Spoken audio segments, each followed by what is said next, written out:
The envelope. That's what my son handed me at Thanksgiving dinner, in front of everyone. A plain white envelope with a drugstore card inside, the kind you grab in 30 seconds because you forgot. And inside it, a gift card to Tim Hortons for $25. Meanwhile, across the table, his father-in-law unwrapped a weekend package to a fishing lodge in Muskoka. 3 nights, guided tours, full gear included. I looked it up later. Nearly $3,000. I sat there holding that envelope and I smiled. I said thank you. I folded the card back in, set it beside my plate, and I finished my turkey. Nobody noticed anything. Or maybe they noticed and said nothing. Either way, that was the moment something shifted in me. Quietly, without drama, the way ice cracks in early March. You don't hear it. But the break is already there. My name is Walter. I'm 63 years old.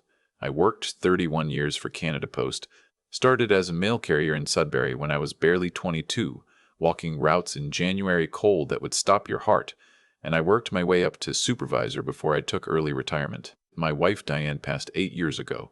Ovarian cancer. We had 14 months between the diagnosis and the morning I held her hand in the palliative care ward at Health Sciences North, and she stopped breathing. After she died, I had 2 things left. My house on Elgin Street, a red brick semi we'd bought together in 1991 for $127,000 and paid off entirely by 2009, and my son Noah. Noah was 26 when his mother died. He'd been working in Toronto by then, doing something in logistics for a mid-sized shipping company. I didn't fully understand the job, but he seemed to like it, and he was making decent money. I was proud of him. Diane would have been proud of him. That's what I told myself on the long drives back from Toronto after visiting him, that she would have been proud, and that everything I had done was worth it. I should tell you what I had done. When Noah was 16, I took a second job, drove a school bus in the mornings, and then did my Canada Post shift starting at noon. Diane was working part-time at the dental office, but her hours got cut, and we had a mortgage, and Noah had started talking about university. I drove that bus for 4 years. I never told him why.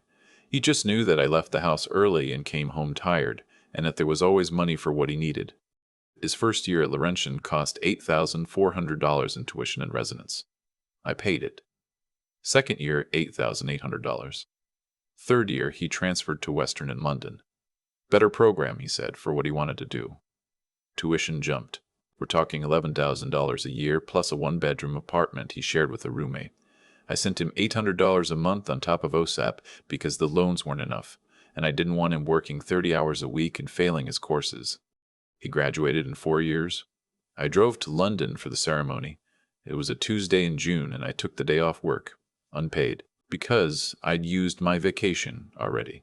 And I sat in that gymnasium and watched him walk across the stage, and I thought my chest might actually split open with something that wasn't quite pride and wasn't quite grief, but was both at the same time, because Diane should have been sitting beside me. After graduation, he stayed in London for a year, then moved to Toronto. He met Stephanie at a work function. She was smart, driven, came from a family in Oakville. Her father, Gerald, ran a small commercial real estate brokerage, comfortable income, owned a boat, took winters in Florida. Nice man, I always thought. Polite. We didn't have much to talk about, but we were civil. The wedding was in 2019. Noah and Stephanie paid for most of it themselves. I gave $15,000 toward the venue. I didn't say it was $15,000. I just wrote the check. Noah said, "Thanks, Dad," and that was the end of the conversation. What I haven't told you yet is the apartment. In 2020, Noah called me in March, right when everything was shutting down. He and Stephanie had been renting in Leslieville. Nice area. Decent place. But they wanted to buy. The market was already doing what it does. He had some savings, but not enough for a down payment on anything decent. He asked if I could help. I had a line of credit I'd never touched. I had the house, which by then was worth something close to $400,000, and I had a certain amount in RRSPs I had been adding to for 30 years. I gave him $60,000. I didn't call it a loan. He mentioned paying it back, and I said, "Don't worry about it." I signed off on the paperwork as a gift for mortgage purposes. They bought a 2-bedroom condo in the Junction. $589,000, which sounds like a lot and is a lot. But that's Toronto in 2020. The place has probably gone up another $150,000 since then. That $60,000 came from my line of credit. I spent the next 2 years paying it back on a postal supervisor's salary after retirement, which meant dipping into savings more than I intended. I didn't tell Noah that. Why would I? Then in 2021, Stephanie's car died. Old Civic, beyond repair. Noah called and said they were looking at something used, maybe $12,000. Nothing fancy. I said I'd help. I sent $10,000. He transferred me back $2,000 the following month, which he'd never done before, so I held on to that, filed it away in my mind as a sign of something. As him growing up a little, being aware. In 2022, there was the home renovation. They took out the kitchen and redid it. New cabinets, quartz counters, the works. Noah called partway through and said they'd hit some unexpected costs. The contractor had found some issue behind the drywall. They were short by $8,000. I sent it. I want to be accurate here, so I'll tell you the full number as I'd calculated it, because I went through every bank statement, every transfer record, everything in the folder I keep in the filing cabinet in my spare bedroom. University. 4 years, including the $800 monthly top-up, approximately $74,000. Wedding contribution, $15,000. Down payment gift, $60,000. Car, $10,000, net after the $2,000 returned. Renovation shortfall, $8,000 returned. Renovation shortfall, $8,000. Random things over the years. Flights when he couldn't afford them. Christmas presents I gave generously because Diane always said Christmas should feel like abundance. A few emergency transfers when something came up. Another $9,000 or so, roughly. Total $176,000, give or take. I'm not telling you this to make myself sound like a martyr. I'm telling you because it matters. It matters to what came next. The Thanksgiving dinner was in October. Last year, Noah and Stephanie hosted at their condo. They have a nice open-plan space now, the renovated kitchen, the island where Stephanie does her meal prep videos for Instagram. Gerald and his wife Lorraine were there, along with Stephanie's younger sister and her boyfriend. 7 of us around a table that could seat 8 comfortably. I brought wine and a pecan pie from a bakery on Roncesvalles that Diane used to love. $42 for the pie. During the meal, Gerald mentioned he'd been thinking about getting a new rod and reel for next season. Just casually, the way men like Gerald talk about hobbies, as fact rather than aspiration, because the money is always there. Noah nodded and said something like, "Well, we'll see what we can do." After dinner, we were in the living room. Gerald and Lorraine opened their gift first. It was an envelope, not the same kind as mine. A thick, cream-colored envelope from an actual stationery shop. And inside was a printed card with a photograph of Cowarthus Lodge on the cover and a handwritten note from Noah and Stephanie. 3 nights. Guided wally fishing. Meals included. The website shows that package at $2,850. Gerald said, "You kids, honestly, you shouldn't have." Lorraine teared up a little. There was a warmth in the room, the kind that comes from someone being seen and valued. Then Noah handed me my envelope. White. Standard. The card had a loon on it, a Canadian nature scene, the kind you find in a grocery store rack for $4.99. Inside, a Tim Hortons gift card. The sticker on the back said $25. I read the card. Noah had written, "Happy Thanksgiving, Dad. Hope you enjoy the coffee. Love, Noah and Stephanie." "Hope you enjoy the coffee." I said thank you. I put the card back. I picked up my wine glass. The conversation moved on. I drove back to Sudbury that night. 4.5 hours on the 400, listening to the CBC. I wasn't crying. I wasn't angry. I was doing that thing you do when you're too tired to process something. You just drive, and the road keeps coming, and you put it away somewhere to deal with later. Later took about 2 weeks. I pulled out the filing cabinet in the spare room, and I went through everything. Every transfer. Every bank statement I'd kept. Every tax receipt. Every email where Noah had said things like, "Thanks, Dad. This really helps," or "You don't know what this means to us." I made a spreadsheet. I'm not a man who makes spreadsheets. I use a calculator and a notepad usually, but I sat at my kitchen table on a Sunday morning in November and I typed out every number. $176,000. I looked at that number for a long time. Then I made an appointment with my financial advisor and with a lawyer who handles estate planning. Her office is on Elm Street, third floor, no-nonsense woman named Patricia, who I dealt with once before, when Diane passed. I called on a Monday and they fit me in for Friday. Patricia has the kind of office that's seen a lot of hard conversations. Framed prints on the wall. A box of tissues on the corner of the desk that's always there, but she never makes a big deal about. She asked me to sit, and she asked what had brought me in. I told her I wanted to review my will. I'd done a basic one in 2016, left everything to Noah, named him executor. The house, the savings, everything. She pulled up the file, and we looked at it together. She asked if something had changed. I sat there for a moment. Then I said, yes, something has changed. I told her about the gift card. I told her about the fishing lodge. I told her about the $176,000. I didn't get emotional. I'd had 2 weeks to sit with it, and I wasn't at the stage of tears anymore. I was at the stage of clarity, which sometimes feels colder than anger. She listened without interrupting. When I was done, she said, not unkindly, so what are you thinking? I told her I wanted to change the beneficiary on my will. I wanted to leave the house and the bulk of my estate to the Diane Kowalczyk nursing bursary. Diane had wanted to be a nurse when she was young.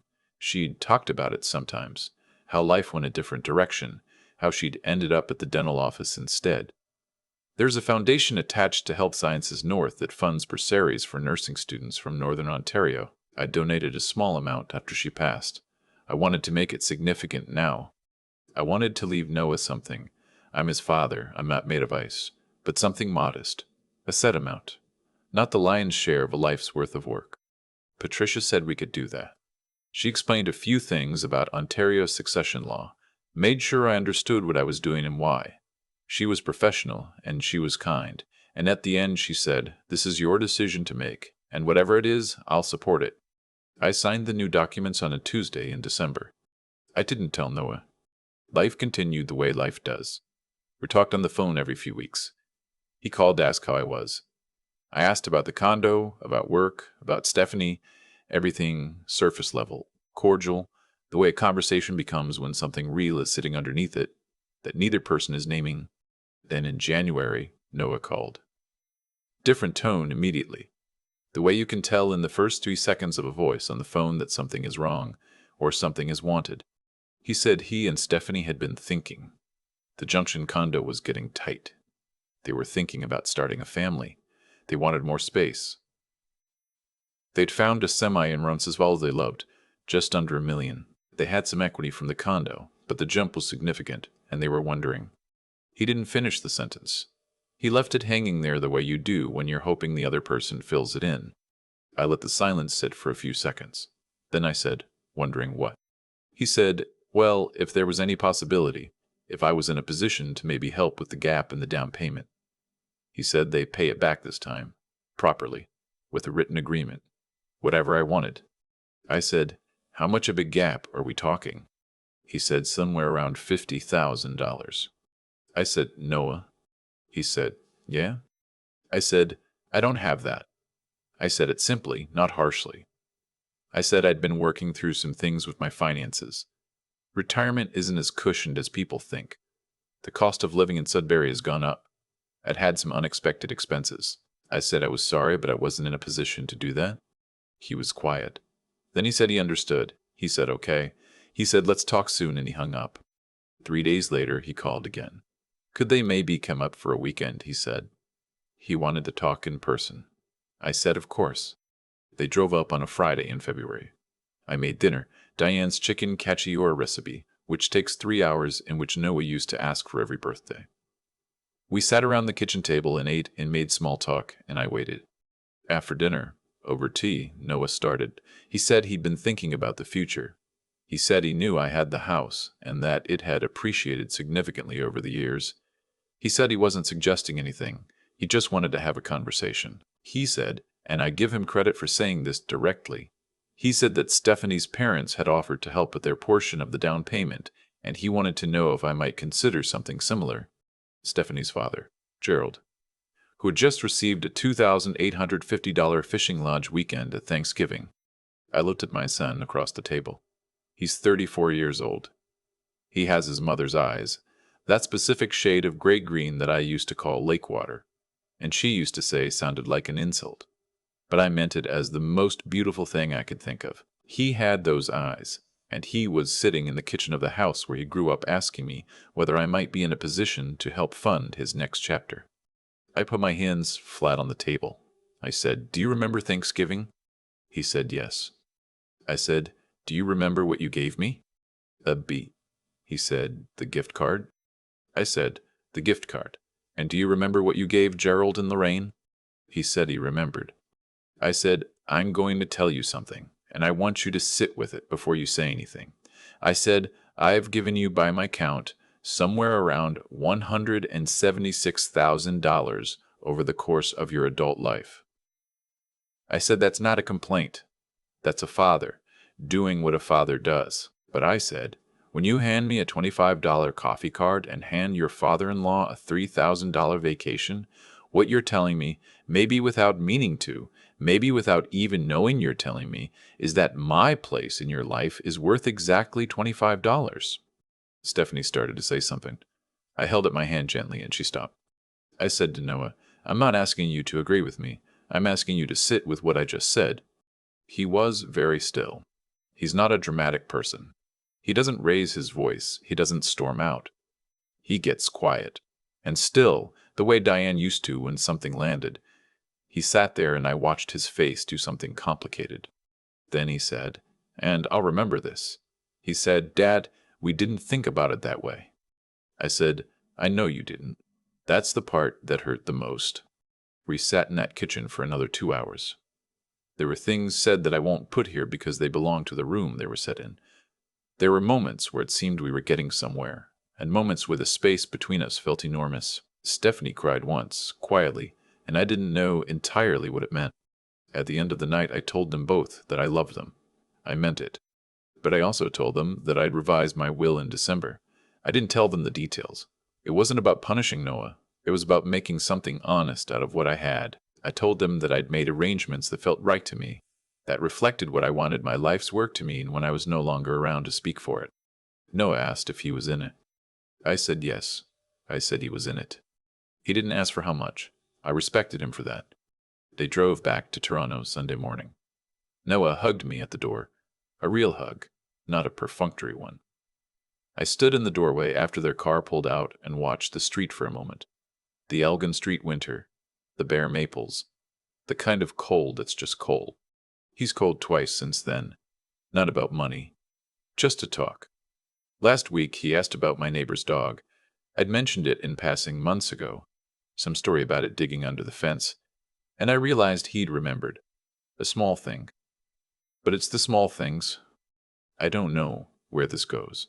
I don't know if something was broken that can't be fixed, or something was broken that needed to be. What I know is that I sat in my kitchen on a Sunday morning in November with a spreadsheet showing $176,000 and a Tim Hortons gift card in my wallet, and I decided that the rest of my life was going to mean something.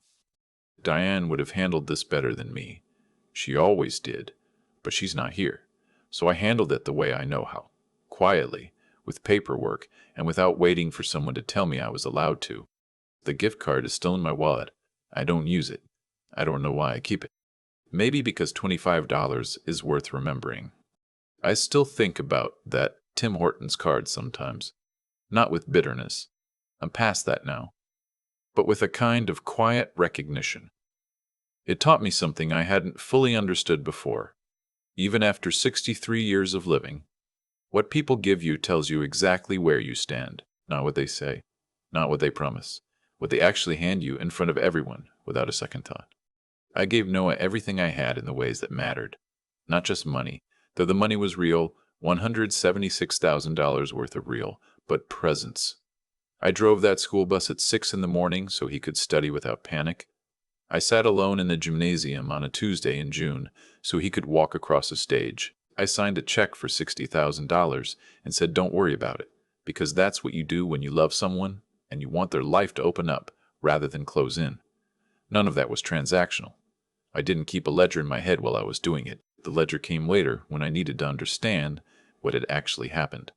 What I've come to believe, and I say this as a man who is not particularly philosophical, who spent his career sorting mail and managing routes, is that the way we treat people is a direct reflection of who we've allowed ourselves to become. Noah didn't hand me that card out of malice. That's the part that took me longest to sit with. He handed it to me thoughtlessly, which is somehow harder. Thoughtlessness means you weren't considered at all.